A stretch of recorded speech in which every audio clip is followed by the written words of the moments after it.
Olá, boa noite. Olá, boa noite. O presidente Temer adia mais uma vez viagem que faria à Ásia. O governo nega que desistência tenha relação com as investigações do decreto dos portos. Adiamento seria unicamente pelo calendário eleitoral do país. E você vai ver também. Câmeras de segurança mostram como foi o roubo à joalheria de um shopping na zona oeste de São Paulo.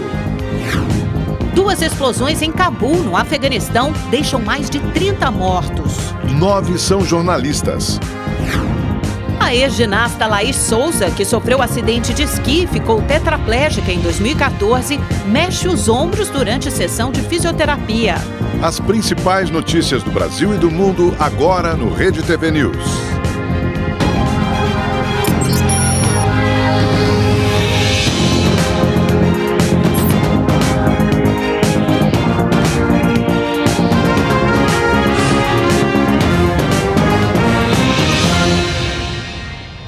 Os advogados de defesa do ex-governador e ex-senador Eduardo Azeredo, do PSDB de Minas, entraram hoje com o último recurso na segunda instância da Justiça de Minas para tentar impedir a prisão do político.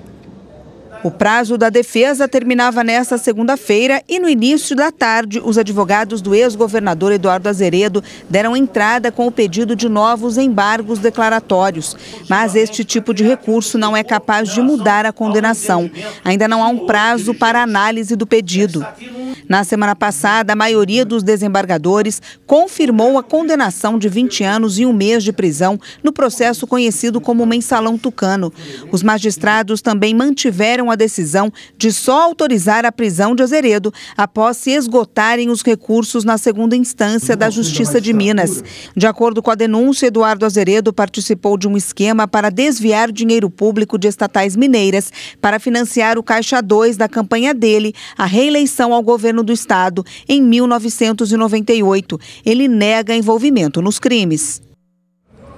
Em meio a denúncias, o presidente Michel Temer cancelou alguns compromissos, mas o Palácio do Planalto nega que a alteração na agenda tenha relação com as acusações.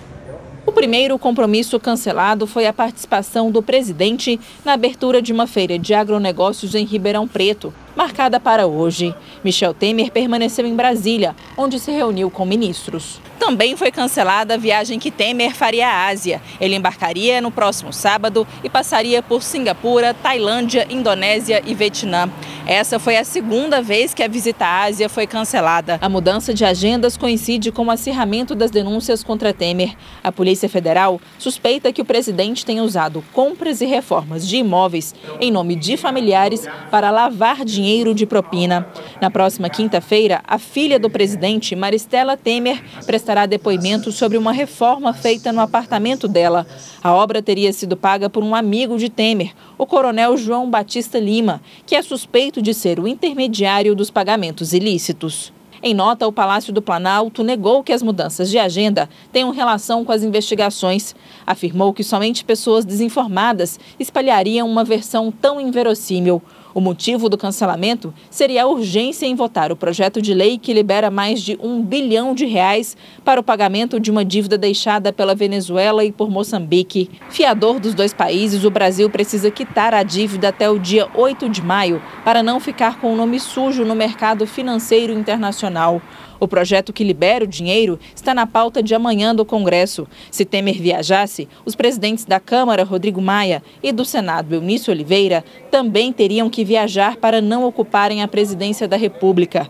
A lei eleitoral não permite que eles se candidatem à reeleição caso ocupem o cargo 6 meses antes da votação. A ausência deles torna praticamente inviável qualquer votação no Congresso. E o presidente Michel Temer antecipou o pronunciamento do Dia do Trabalho para esta segunda-feira. No discurso, ele vai pedir para os trabalhadores não perderem a esperança e anuncia aumento no Bolsa Família. E você, trabalhador que procura trabalho, não perca a esperança. O Brasil está crescendo e a cada dia estamos criando mais postos e mais oportunidades. Nesse 1º de maio, o presidente da República não poderia deixar de mostrar serviço. Por isso, anuncio que acabo de autorizar o reajuste do Bolsa Família. E também renovei o programa Luz para Todos, que beneficiará mais de 2 milhões de pessoas que não têm sequer um bico de luz. O projeto do novo salário mínimo está encaminhado. Será o maior salário mínimo da nossa história. É isso. Enquanto alguns passam o dia criticando, a gente passa o dia trabalhando. Poucos minutos após o presidente Michel Temer anunciar o aumento no Bolsa Família, o Ministério do Desenvolvimento Social divulgou que o reajuste será de 5,67%. Com isso, a partir de julho, o benefício médio passa a ser de R$ 187. O setor público consolidado, que engloba as contas da União, dos estados e municípios, além de empresas estatais, terminou março com um déficit primário de 25 bilhões de reais. É o pior resultado para o mês desde o início da série histórica em 2001. O saldo não inclui o pagamento dos juros da dívida pública, portanto é o déficit antes do pagamento dos juros, o déficit primário. No primeiro trimestre do ano, porém, o setor registrou superávit primário de 4 bilhões e 400 milhões de reais. Os dados foram divulgados hoje pelo Banco Central. E o sindicalista baleado em acampamento pró-Lula neste sábado no Paraná deixou a UTI. Ao vivo da sede da Polícia Federal em Curitiba, a repórter Débora Oliveira traz as notícias. Boa noite, Débora. Boa noite, Augusto. Boa noite, Amanda. Boa noite a todos. Olha, as notícias de Jefferson Menezes são boas, viu, Augusto? Ele teve alta da UTI à tarde, hoje no finalzinho da tarde. Isso foi o que disse o boletim da Secretaria de Saúde daqui do estado do Paraná. Ele agora está num quarto de enfermaria, está bem, o estado de saúde em geral é muito bom, ele se recupera bem, está consciente, está conversando, tudo segue tranquilo. Agora, só lembrando que o Jefferson levou um tiro de raspão no pescoço na madrugada do último sábado, quando ele fazia voluntariamente a segurança do acampamento Marisa Letícia, montado a 800 metros daqui de distância da Polícia Federal, onde os militantes passam a noite, onde eles dormem. Outra militante também foi atingida por estilhaços de bala quando ela estava dentro do banheiro químico no momento do atentado ali naquele local. Uma imagem da câmera de segurança, dá para poder a gente perceber bem o momento que um homem passa caminhando, depois ele retorna correndo e aí efetua 2 disparos. A polícia ainda está investigando o caso para identificar esse atirador. Já ouviu 4 testemunhas. Uma das testemunhas, inclusive, relata que esse homem passou primeiro num carro sedã preto, xingou o pessoal do acampamento. O pessoal do acampamento revidou com fogos de artifício e jogando pedras nesse veículo. O motorista fez algumas ameaças e 15 minutos depois um homem retornou e efetuou os disparos em direção ao acampamento. Essa testemunha que relatou tudo isso, ela não sabe informar, não sabe confirmar se o motorista e o atirador são a mesma pessoa. A polícia, portanto, continua investigando para tentar descobrir quem é esse atirador que pode responder por tentativa de homicídio. Agora, uma outra notícia que deve movimentar bastante Curitiba nos próximos dias é a delação premiada do ex-diretor de serviço da Petrobras, Renato Duque. Ele já está num estado bem avançado aí das negociações dessa delação. Essa informação foi confirmada mais cedo pela nossa equipe do Rede TV News e ele vem conversando aí com os procuradores para poder fechar esse acordo de delação. O fato é que no momento como esse, em que a segunda turma do STF retirou das mãos do juiz Sérgio Moro alguns dos trechos da delação da Odebrecht, vindo agora, então, uma delação do Renato Duque, isso pode movimentar novamente, pode esquentar novamente a Operação Lava Jato, resultando aí, quem sabe, em novas fases da operação e também, quem sabe, em até novas prisões. Renato Duque, ele está preso aqui na sede da Polícia Federal de Curitiba há mais de 3 anos. Ele é acusado de recolher propinas da Petrobras durante os 8 anos de mandato do ex-presidente Lula e também durante a metade do mandato da ex-presidente Dilma Rousseff. Então é isso, a gente fica aguardando a homologação dessa delação, que por enquanto encontra-se aí no estado avançado de negociações. E só lembrando de um detalhe, Renato Duque, ele já fechou uma delação com promotores aqui do Brasil e também da Itália em relação à investigação que está acontecendo lá na Itália. Então, quem sabe aí não saia mais essa delação do ex-diretor de serviços da Petrobras. Amanda, Augusto. Lembrando que a segunda notícia de delação, em 2 semanas, a gente teve na semana passada a confirmação do acordo de delação do ex-ministro Antônio Palocci, com o potencial de provocar estragos para o PT, principalmente para os ex-presidentes Lula e Dilma, e agora a confirmação da delação de Renato Duque. É lógico que essas delações ainda precisam ser homologadas e sempre o que vier à tona precisa ser corroborado por provas. Mudando de assunto um pouquinho, termina logo mais às 11h59 da noite o prazo para entrega da declaração do imposto de renda. De Brasília, a repórter Caroline Aguiar tem mais informações. Boa noite, Carol. Como sempre, imagino que muita gente tenha deixado para acertar as contas com o Leão na última hora, né? Às 11h59 desta segunda-feira. Boa noite, Amanda. Boa noite, Augusto. Bom, por incrível que pareça, a quantidade de atrasadinhos esse ano é um pouco menor em comparação aos outros anos. Isso porque parece que o pessoal quis adiantar logo a declaração para ficar de folga aí no feriadão. A estimativa da Receita é que faltam mais ou menos 300 mil declarações a serem entregues. A gente tem uma atualização em tempo real aqui na Receita. Até agora foram 28.512.795 declarações já entregues. E aí a gente tem, como você falou, até às 11h59 para fazer a declaração do imposto de renda. Só hoje, mais de 2,5 milhões de brasileiros prestaram contas ao Leão. O auge foi ali por volta das 5 horas da tarde, quando o fluxo de declarações chegou a 294 mil declarações por hora. Lembrando que quem não fizer a declaração hoje paga multa, viu? E, só para a gente ressaltar, quem já fez a declaração, a partir de hoje, pode conferir a sua situação no site da Receita, ver se a declaração ficou tudo certo, tudo bem, ou se caiu na malha fina. E você já fez sua declaração? Corre que ainda dá tempo. Você recebeu rendimentos tributáveis acima de R$ 28.559,70 em 2017, se recebeu, tem que fazer a declaração de imposto de renda. E se ainda não fez, pode começar a se preocupar, porque já passamos das 7 da noite e o prazo termina daqui a pouquinho, faltando 1 segundo para meia-noite. Meu marido que faz por mim, ele fez já faz mais ou menos uns 15 dias. Tá tranquilo hoje? Tranquilíssimo. Os atrasados sempre têm um monte de desculpa. Tô trabalhando demais, não tenho tempo, minha sogra ficou doente, tá faltando recibo. Para essas pessoas, a dica é a seguinte: entregue uma declaração incompleta e depois faça apenas a retificadora. Porque faltava um papel e eu tive que procurar o papel no meio dos meus papéis. E achou hoje? Achei hoje. Eu tô aqui com o Paulo, que é professor universitário e deixou para hoje aí, ó, faltando poucas horas para encerrar o prazo, essa declaração. Por quê, Paulo? Só agora? Deixei para a última hora por conta do CPF, que agora estão exigindo CPF de menores. Minha filha caçula não tinha, tive que correr atrás nos correios para fazer o CPF. Agora presta atenção nesse número aqui, ó. Quem não entregar a declaração hoje pode pagar uma multa mínima de R$ 165,74 até 20% do imposto devido. Além disso, vai ter restrição no CPF e não vai poder fazer empréstimo e nem tirar passaporte, por exemplo. Infelizmente, no nosso país as coisas só funcionam se começar a pesar no bolso, né? Se houver uma penalidade. E quem entregou no começo do prazo, sem erros, deve receber mais cedo a restituição. Os pagamentos começam em 15 de junho. Prioridade para portadores de doenças graves, deficientes físicos e mentais e idosos. Eu vou receber uma baba mais ou menos boa. E se faltar alguma informação, pode fazer assim mesmo e depois fazer a retificação. Assim não paga multa. A Polícia Federal apreendeu uma lancha com 71 quilos de explosivos na madrugada de hoje na Bahia.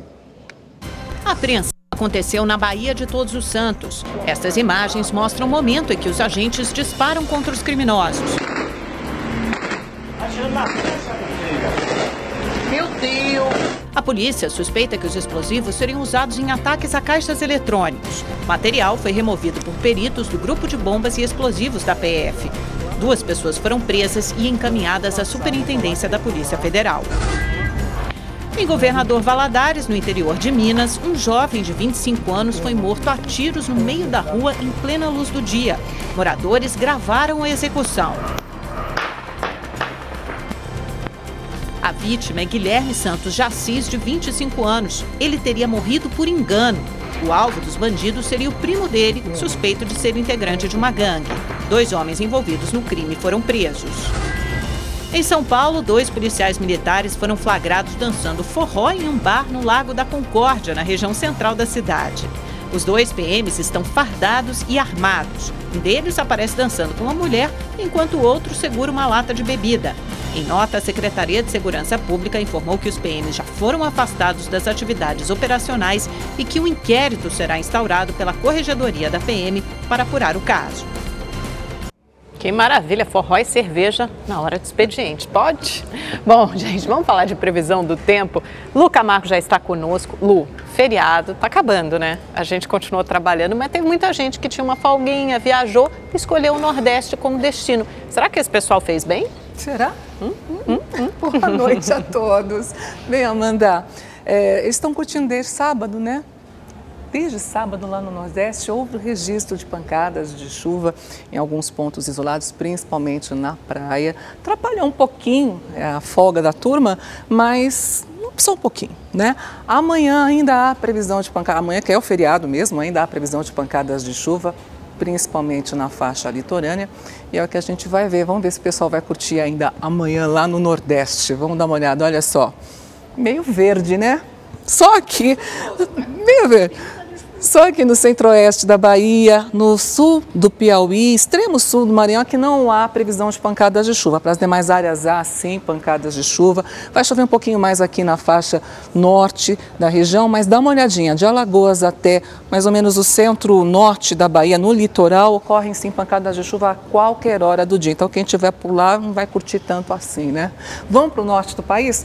Por lá também há previsão de pancadas de chuva para pontos isolados de toda a região, só não vai chover ali no leste e sudeste do Tocantins. Indo agora para o centro-oeste do país. No centro-oeste do país, o tempo úmido ele predomina na região e provoca pancadas de chuva na maior parte da região. Quem estiver aqui nessa parte do Mato Grosso do Sul, lá no leste de Goiás, incluindo o Distrito Federal, vai poder curtir atividades ao ar livre, sim, porque não vai chover por lá.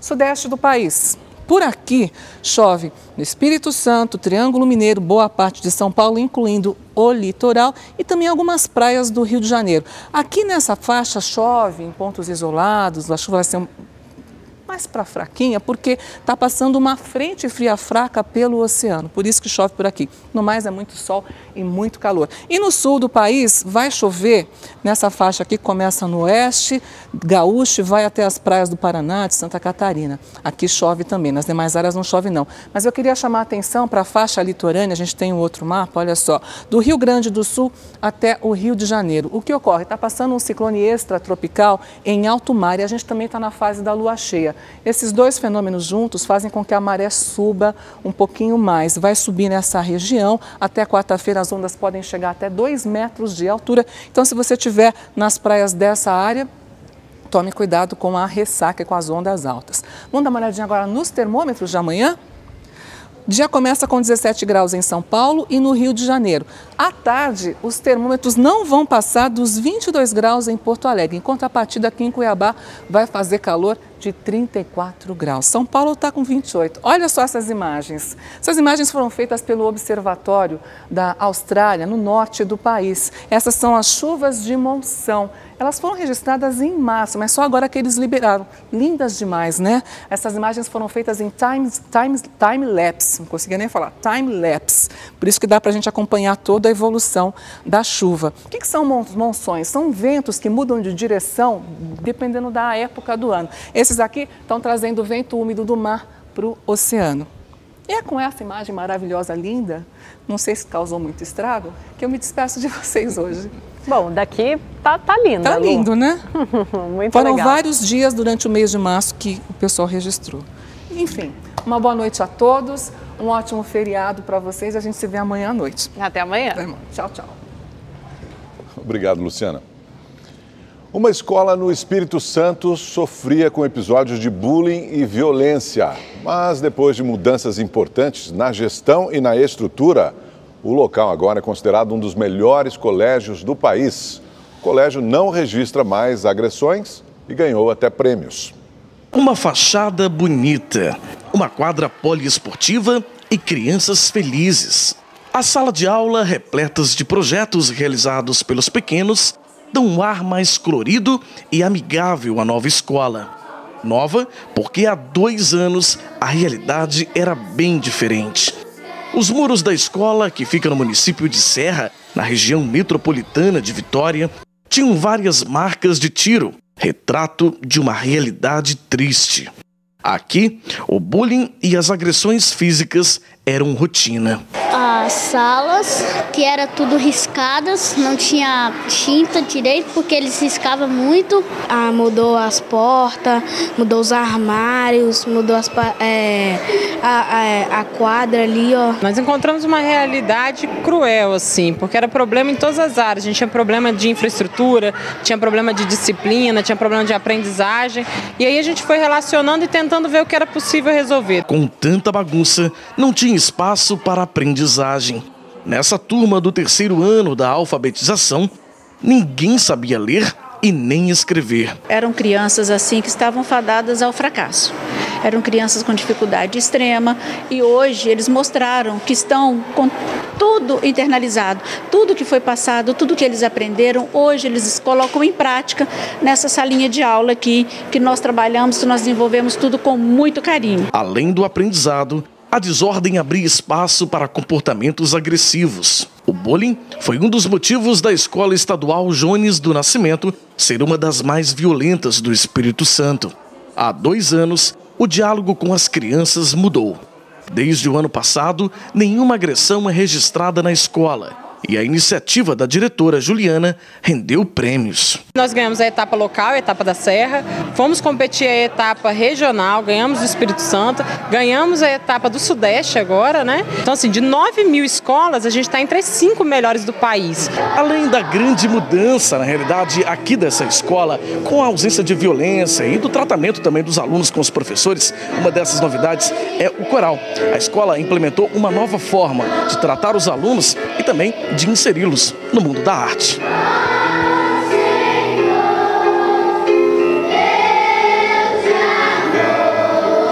Hoje eles têm paz dentro da sala, né? Eles gostam de cantar. As minhas aulas sempre têm apresentações deles mesmos, eles se apresentam. Que as crianças parou de brigar muito, de destruir a porta. Tá melhor estudar agora aqui? Tá. Logo que a escola ganhou uma nova gestão, uma das principais reivindicações dos alunos era a quadra poliesportiva. Ela estava totalmente depredada e não era possível utilizá-la para a prática de esportes.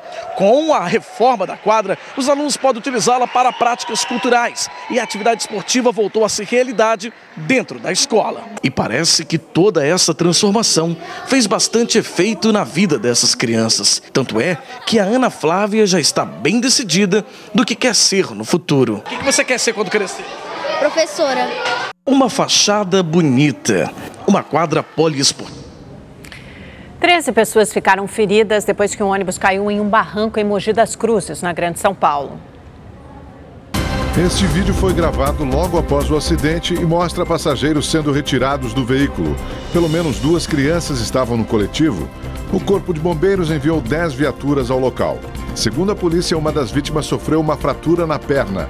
O motorista disse que tentava desviar de uma moto quando o acidente aconteceu. Em São Carlos, outro acidente. Um ônibus dirigido por um adolescente invadiu uma casa. O jovem que havia furtado o coletivo perdeu o controle da direção durante uma curva e destruiu parte do telhado e do muro da residência. Ninguém ficou ferido. O adolescente foi apreendido.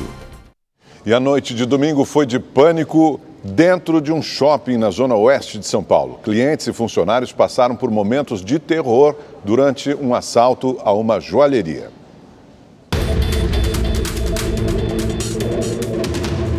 As imagens das câmeras de segurança gravaram a ação de 8 homens armados e o desespero de funcionários e clientes. Bandidos invadem a joalheria e quebram as vitrines. Uma funcionária tenta escapar, mas um dos assaltantes corre atrás dela e a leva para dentro da loja novamente. A vendedora de outra loja, que preferiu não se identificar, contou que ouviu vários tiros. De repente eu olhei para o lado, do lado de onde eu trabalho, veio um rapaz com a arma, colocou a arma na cabeça dela e nisso voltou com ela para a loja. E quando eu olhei para o outro lado, tinha mais uma turma armada, né? Aí tinha rendido um segurança e aí depois eu abaixei que a Baixada só viu os tiros. Depois de um certo momento ele saiu correndo. Isabelle estava indo ao cinema ontem quando foi surpreendida pelo tiroteio. Um desespero mesmo. Achei que eles iam roubar todo mundo daqui, né? Eu não achei que eles iam ter a coragem de machucar alguém. Um suspeito acabou baleado. Segundo nota divulgada pelo shopping, um cliente ainda não identificado atirou em Rodrigo Orras, de 26 anos. Ele foi ferido no ombro e nas costas e levado a um hospital. A justiça decretou a prisão preventiva de Rodrigo. Os outros suspeitos fugiram. Hoje o shopping abriu normalmente. O movimento, segundo alguns lojistas, não diminuiu. A loja onde aconteceu o assalto passou o dia fechada. As funcionárias voltaram ao trabalho para organizar o estabelecimento que deve reabrir amanhã. O shopping fica à margem da rodovia Raposo Tavares, por onde os bandidos fugiram. Quem frequenta o local não se sente seguro. A gente acha justamente que vai ter segurança dentro do shopping, né? Mas a gente vê que não tem. É um pouco triste, né? Pra gente que frequenta dá medo. É complicado, né? A gente não tem mais segurança na rua, dentro do shopping. Nosso comentarista de segurança, Jorge Lordello, está aqui com a gente. Boa noite, Lordello. Então eu passo essa pergunta para você, né, Lordello? Não temos segurança nem dentro do shopping mais. Boa noite, Augusto. Boa noite, Amanda. Boa noite a todos. Isso realmente é verdade. Agora, se nós compararmos, Augusto, com a questão de segurança nas ruas, a gente, é óbvio, tem que dizer que o shopping tem muito mais segurança. Uma coisa importante, viu, Augusto? Muitos shoppings, ou seja, a maioria dos shoppings, tem investido muito no quesito segurança. Hoje é muito comum você ver agentes armados nas portas e mais vigilantes dentro. Agora, tem um grande problema, Augusto. Eu vou te explicar qual é. A criminalidade, ela sofreu um revés nos últimos anos. Por quê? Porque o criminoso agora ele não consegue mais encontrar dinheiro nas caixas das lojas. Por quê? Porque hoje os pagamentos são todos feitos de maneira eletrônica ou com cartão. Só para você ter uma ideia, hoje uma padaria recebe de 90% a 95% tudo pagamento eletrônico. E aí fica a pergunta, o que sobrou? Uma das modalidades é o roubo de carga. E a outra modalidade é a invasão em shopping, não para roubar qualquer loja, mas normalmente eles invadem joalherias, pois vão pegar mercadorias de alto valor, e nesse caso joias, revendem para serem derretidas o ouro e levantarem um bom dinheiro. Então o grande problema de shopping hoje é basicamente a joalheria e eventualmente algum banco que tenha dentro do shopping. Uma atenção também à ousadia dessa quadrilha, né, Lordello? Porque eles entraram, eles não estão com os rostos encapuzados, usam bonés, mas, enfim, com as imagens do circuito interno de segurança, provavelmente é possível reconhecer um desses suspeitos, identificá-los.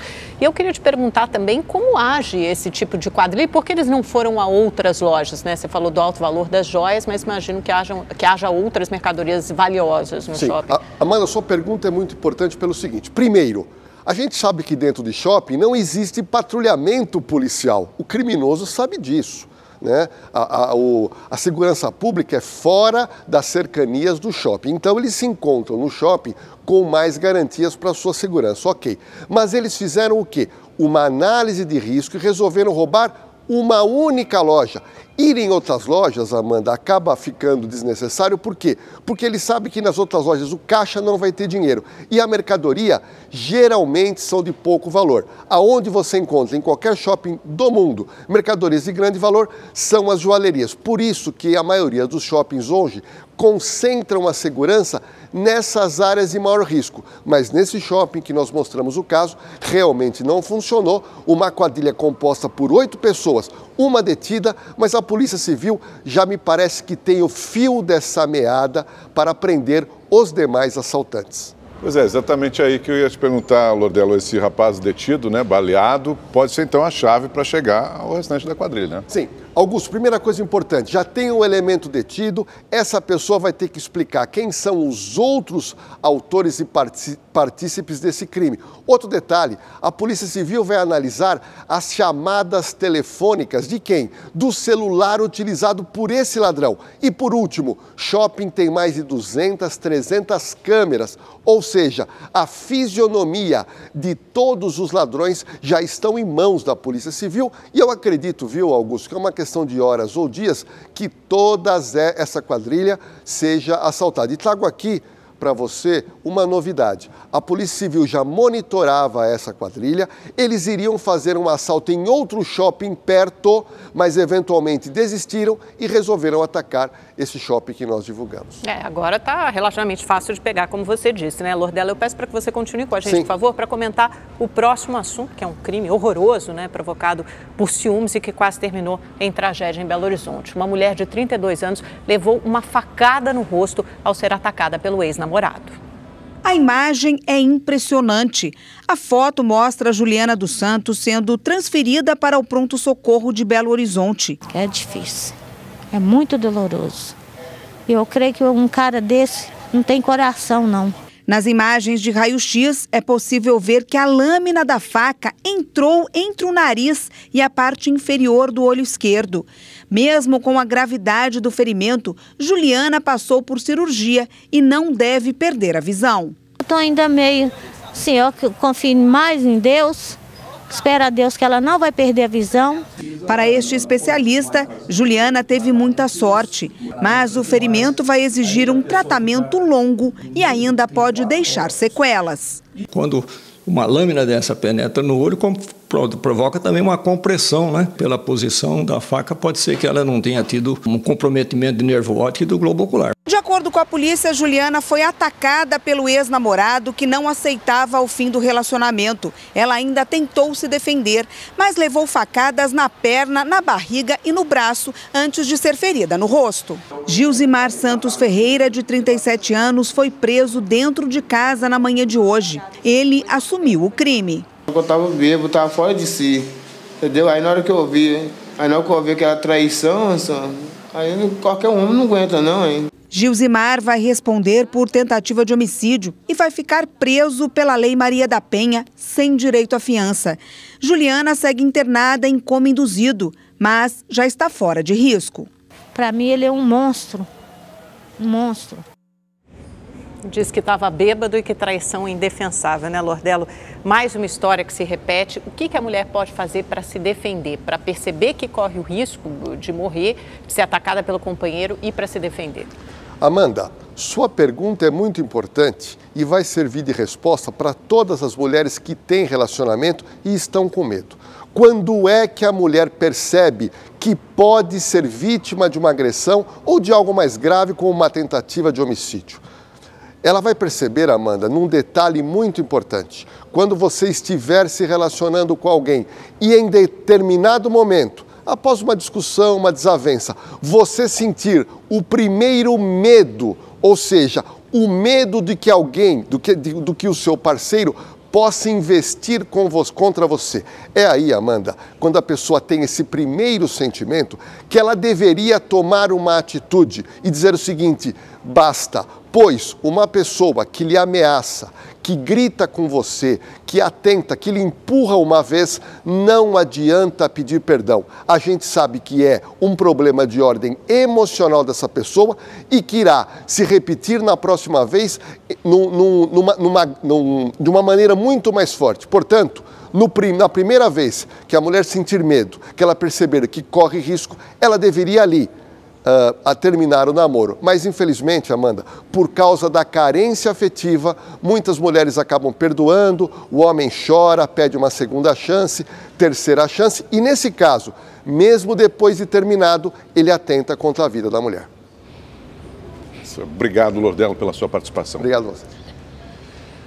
Neste fim de semana, 4 pessoas morreram em 2 acidentes envolvendo ciclistas na Grande São Paulo. Entre as vítimas, num dos acidentes, estava um bebê de apenas 9 meses.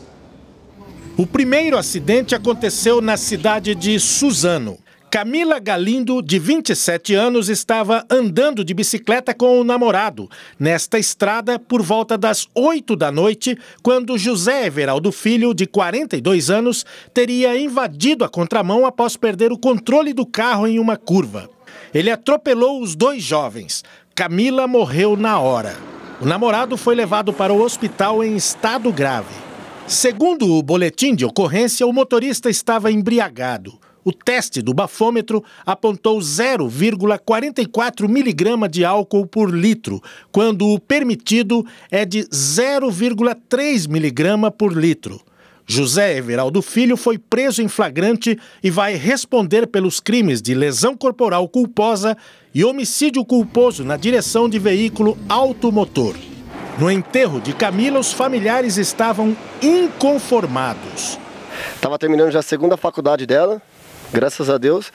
Aí veio um rapaz desse, embriagado, e praticamente passou em cima esmagando a minha própria prima. Ela estava prevista casar agora no final do ano, aí chega um delinquente desse e mata a minha prima. O segundo acidente aconteceu nesta avenida, na cidade de Mogi das Cruzes. Uma testemunha viu quando José ofereceu carona de bicicleta para Thaís, sobrinha dele, e o filho dela, Gustavo, de 9 meses. Essa testemunha contou para a polícia que os três pegaram a avenida na contramão. Como a descida é muito íngreme, a bicicleta pegou velocidade e bateu de frente com o caminhão. A batida foi tão forte que os três morreram na hora.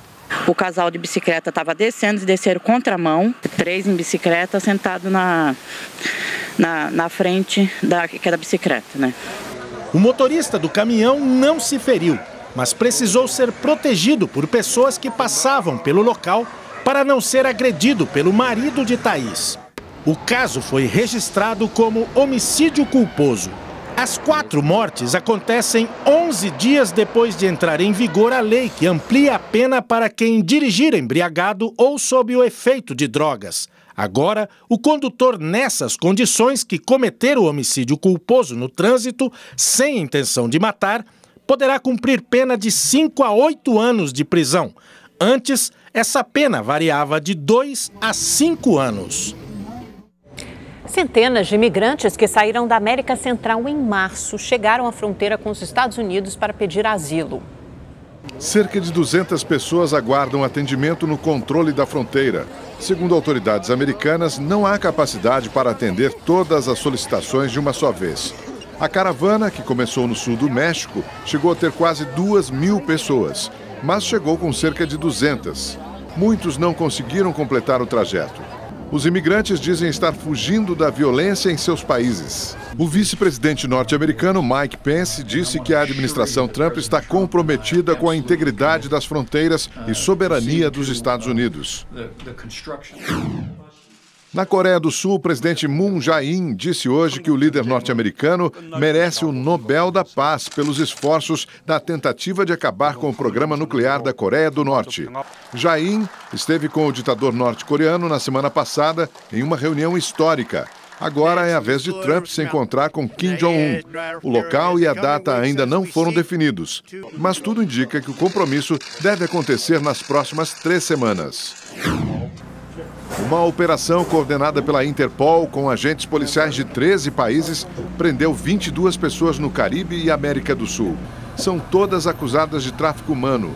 Cerca de 350 pessoas, entre crianças e adultos, que trabalhavam em boates, minas de ouro, fábricas e fazendas foram libertadas. Cerca de 500 policiais do Brasil, Guiana, Venezuela e Caribe e outras 9 nações apreenderam equipamentos de informática, celulares e dinheiro com os criminosos. A Operação Libertar durou 2 anos. No Afeganistão, pelo menos 31 pessoas morreram e cerca de 50 ficaram feridas em 2 atentados terroristas reivindicados pelo Estado Islâmico. 9 eram jornalistas que trabalhavam no país.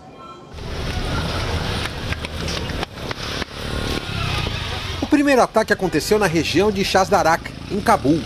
Essas imagens mostram o desespero de quem estava no local.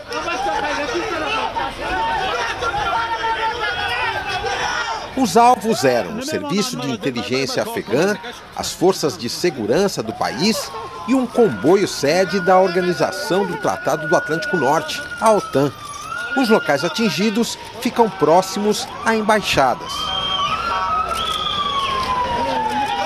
Momentos depois, um homem-bomba se infiltrou disfarçado de cinegrafista e se explodiu ao lado de um grupo de jornalistas que estavam no local para cobrir o primeiro atentado.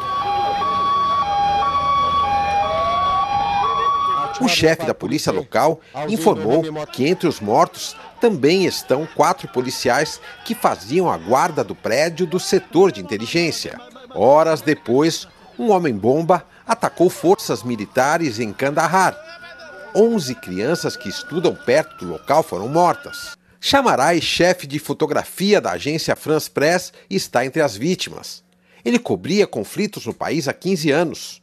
No enterro, uma mistura de emoção, indignação e revolta.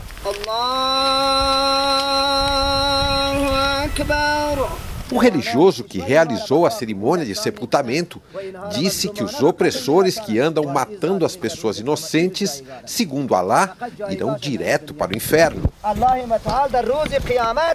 A BBC, em sua rede social, informou que 2 horas após o ataque em Cabul, Ahmad Shah, de 29 anos, correspondente da TV estatal britânica no Afeganistão, foi assassinado na província de Khost, morto a tiros quando voltava para casa. Em mensagem postada na internet, o Estado Islâmico assumiu a responsabilidade dos ataques em Cabul, dizendo que o objetivo era atingir o serviço de inteligência afegão.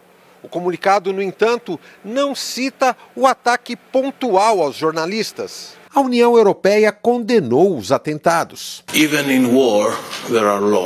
Mesmo na guerra existem leis. Os civis e jornalistas que arriscam suas vidas para fazer seus relatos de locais perigosos e difíceis nunca devem ser um alvo.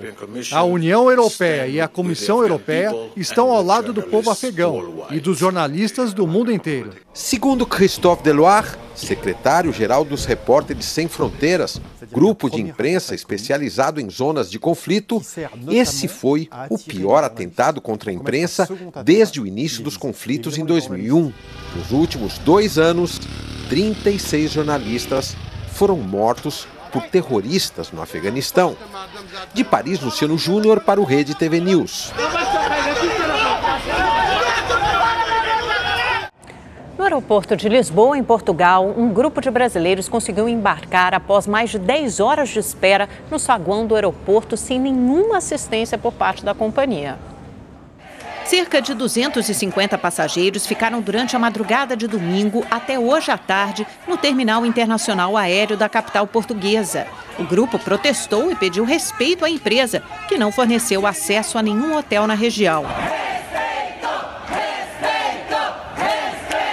Por meio de nota, a companhia aérea TAP informou que o voo atrasou por causa de problemas técnicos e que todos os 150 passageiros já embarcaram para o Brasil. A companhia diz que instalou camas de campanha e forneceu cobertores, água e vouchers para alimentação. Agora vamos fazer uma bela viagem até a Holanda. O enviado especial da Rede TV, Peterson Isidoro, foi conhecer o maior parque de tulipas do mundo. São 7 milhões em um jardim bem colorido. Acompanhe na reportagem. O ponto de partida para a nossa aventura de encher os olhos começa ainda do lado de fora do parque. Aqui, turistas de todo o mundo se misturam e aproveitam para os primeiros registros. Ah, quantas fotos ainda essa turma vai tirar até o fim do passeio. Entramos. E sabe aquele amor à primeira vista, que falta fôlego e faz o olho brilhar? Pode apostar, você vai se apaixonar, se encantar. Estamos em Keukenhof, o maior parque de tulipas do mundo, que fica a menos de 30 minutos de Amsterdã, na Holanda. 7 milhões delas espalhadas no maior jardim de flores do planeta. É primavera na Holanda, época de ouro para os produtores que durante 10 meses trabalharam duro no cultivo e agora, com o desabrochar das tulipas, revelam uma beleza única aos mais de 1 milhão de visitantes que passam por aqui a cada temporada. Os tapetes coloridos, cheios de vida, jardins projetados com perfeição que hipnotizam. Silvana veio do Brasil e olha como ela definiu o passeio pelas calçadas de Keukenhof. Tudo, exatamente tudo. Não tem uma coisa específica que não me encanta. Tudo, as flores, a cor, o cheiro, as pessoas, o clima. Então, assim, é muito bonito, gente. Para Josh, funcionário do parque, cuidar daqui é muito mais do que um trabalho. É muito bom porque você vê reações maravilhosas das pessoas e os sentimentos pelo trabalho que faço. São os melhores. E não são só tulipas, não. Jacintos, narcisos, cravos, lírios. É um espetáculo de cores e perfumes.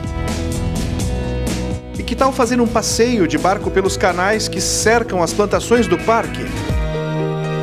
Depois de ver tanta beleza, você deve estar se perguntando quanto custa para conhecer este pequeno paraíso. Então, papel e caneta. O valor desta temporada custa 17 euros a entrada, algo em torno de R$ 75. Mas é bom lembrar que a visitação aqui só de março a maio. Lembram da Silvana, a mineira que não se cansou de tirar fotos em meio ao colorido de Keukenhof? Quem vir Amsterdã tem que conhecer, vale a pena, é muito bonito. Peterson Isidoro, de Lice, na Holanda, para o Rede TV News.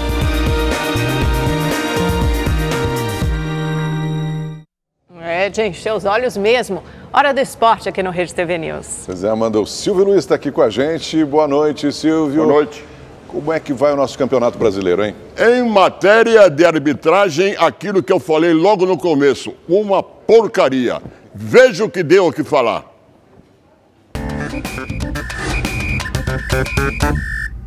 Legal, amigos do Rede TV News, o que deu o que falar no Campeonato Brasileiro foi a arbitragem. Tanto que palmeirenses, corintianos e são paulinos saíram reclamando dos donos do apito. Igor Benevenuto foi simplesmente escrachado pelos palmeirenses depois de anular este gol do Antônio Carlos, alegando que o zagueiro estava impedido.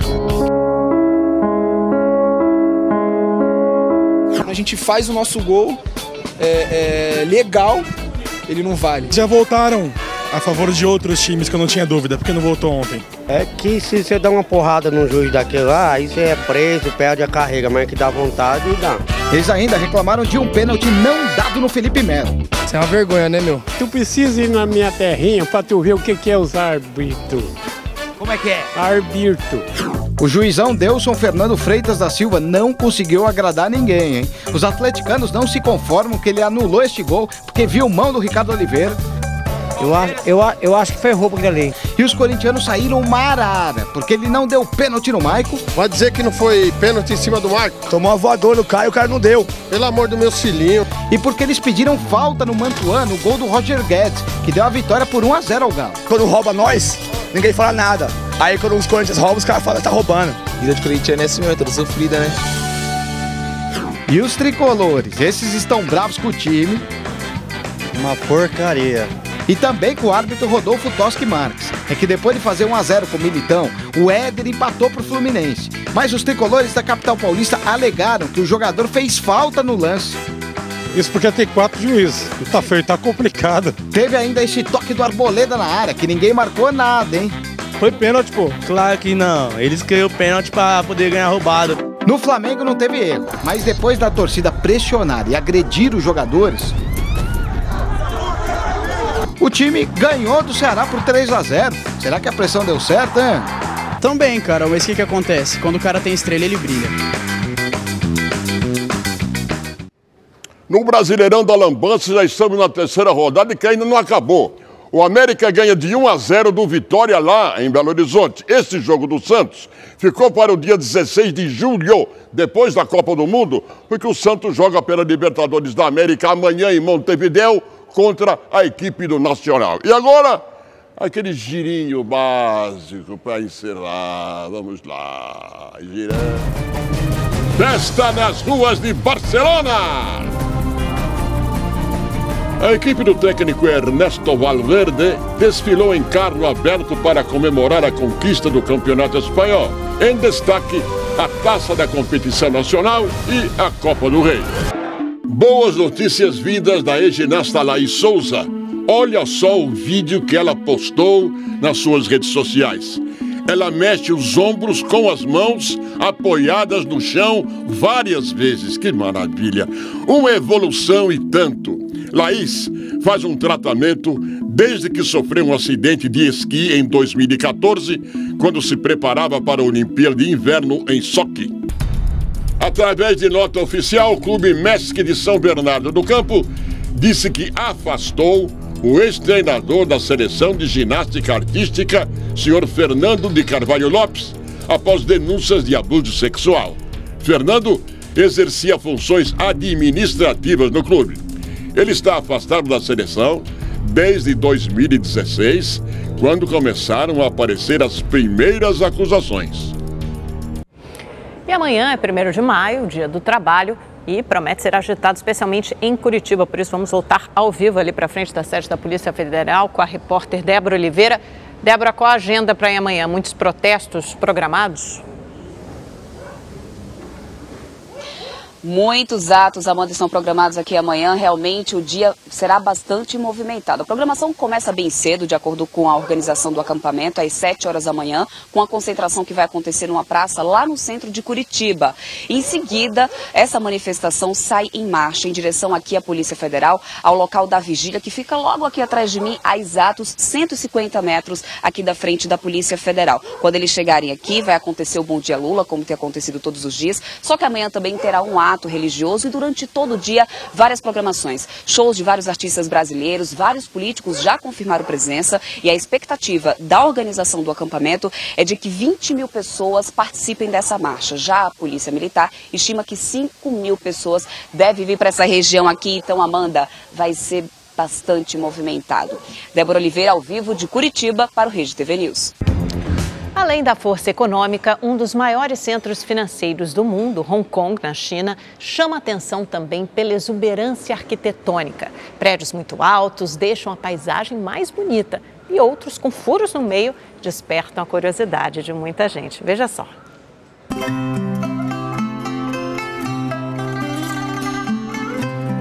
Buracos que remetem à arquitetura contemporânea, mas bem no meio das torres, um lugar de apartamentos. Seriam eles apenas parte de um estilo arquitetônico? Estas belezas da arquitetura e engenharia civil dão margem à curiosidade, imaginação e crendices. Para muitos chineses, estes buracos são portais por onde os dragões espirituais que vivem na montanha passam para tomarem banho no mar.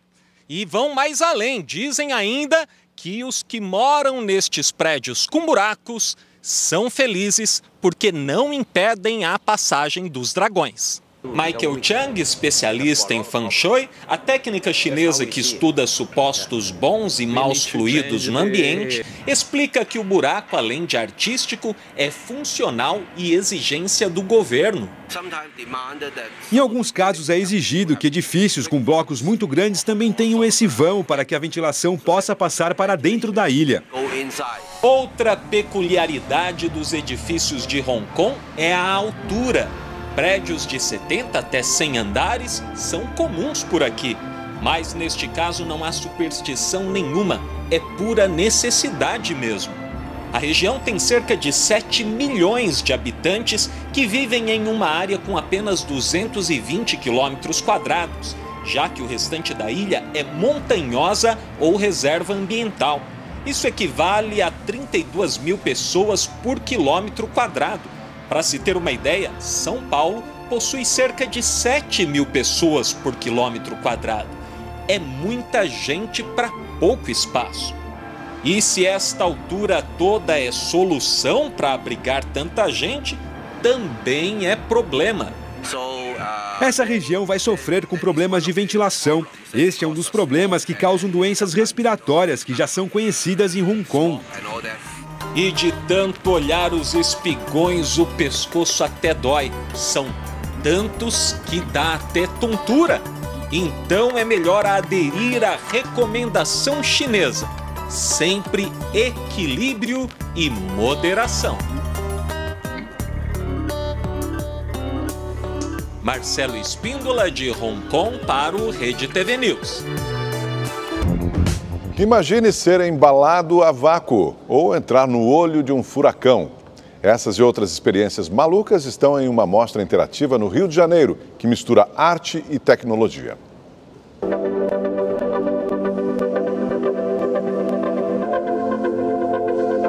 Uma experiência imersiva, interativa, um mergulho em um novo mundo onde a arte encontra a tecnologia e onde real e imaginário se misturam. Os óculos de realidade virtual estão por toda parte, mas as experiências físicas, como ser embalado a vácuo ou ser pressionado por 2 objetos infláveis, também estão disponíveis. Eu me senti bem confortável e, sei lá, parece que a sua coluna volta para o lugar, você sai dali totalmente relaxada. A exposição disruptiva do Festival Internacional de Linguagem Eletrônica apresenta os trabalhos de mais de 85 artistas de 29 países. É uma nova forma de fazer arte e de experimentar um mundo de novas percepções. O que importa para a gente não é necessariamente a tecnologia, mas como o artista se apropria da tecnologia para criar uma obra de arte, para criar uma poética, uma estética, agora dentro desses conceitos ou dentro desses, vamos dizer assim, dessas invenções baseadas na tecnologia. Este colchão robô, formado por 27 motores, pode criar situações agradáveis ou desconfortáveis para quem usa. Ainda bem para a Liliane que a experiência foi boa. É uma sensação muito boa, você sente o corpo todo relaxar, né? Uma coisa assim, interessante, porque ela estava explicando que é conforme o som da música. Então, através do seu corpo, vai mexendo conforme a música que vai tocando ali. Então, é uma coisa muito deliciosa, muito boa mesmo, você se sente relaxado. Nessa atração aqui, o visitante entra em um cilindro, se senta aqui nessa cadeira e, ao acionar um botão, tem a sensação de estar no meio de um tornado. É uma forma divertida de conhecer a força da natureza. Além de você presenciar a obra de uma forma visual, você interage com ela. Isso é fundamental para que possa estimular o público carioca a comparecer ao evento. Os visitantes podem até fazer arte com a arte. É só compor a própria música com os pés. A gente meio que brincou, cada um fica em um canto e vamos ver o que sai. Aí, conforme foi saindo o som, a gente foi se divertindo. A exposição, em cartaz no Centro Cultural Banco do Brasil, no Rio de Janeiro, até o dia 4 de junho, é mais do que um mergulho em um universo fantástico. É um lugar onde sonhar é permitido e incentivado.